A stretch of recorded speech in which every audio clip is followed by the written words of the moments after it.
কথা বলে জনগণের মালিক এবং জমিদার হয়ে বসেছিল।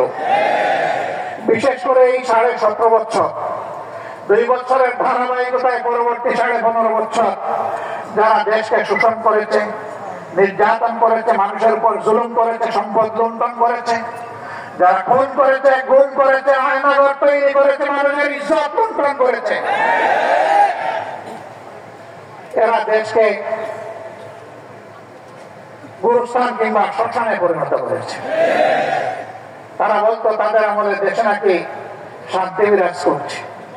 আমরা তখনও বলেছি, হ্যাঁ, এই শান্তি হচ্ছে কবরস্থানের শান্তি। কবরস্থানে সমস্ত মৃত মানুষের নিবাস, ওখানে কারো কণ্ঠ শোনা যায় না।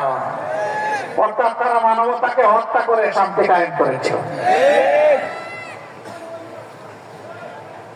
মানুষের সম্পদ চুরি করে লুণ্ঠন করে বিদেশে তারা কাড়ি কাড়ি টাকা জমিয়েছে।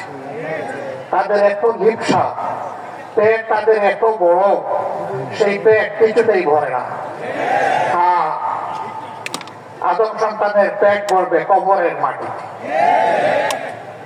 অবশ্য এটা ঠিক যে জীবন্ত থাকা অবস্থায় অনেকে কবরের স্বাদ এখন পাচ্ছে। যারা নিরীহ মানুষকে আয়না করে রেখে দিন, সপ্তাহ, মাস অতিক্রম করে বছরের পর বছর অন্ধকার প্রকোষ্ঠে রেখে আজানটা পর্যন্ত শুনতে দেয়নি, আজকে তাদের পরিণতি দেখেই জাতির শিক্ষা নেওয়া উচিত। এদেশের জনগণ একটা পরিবর্তনের জন্য ছাত্রদের পাশে বুক চিপে দাঁড়িয়েছিল এই 24-এ। 47 থেকে শুরু করে 71 থেকে শুরু করে 24 পর্যন্ত এসে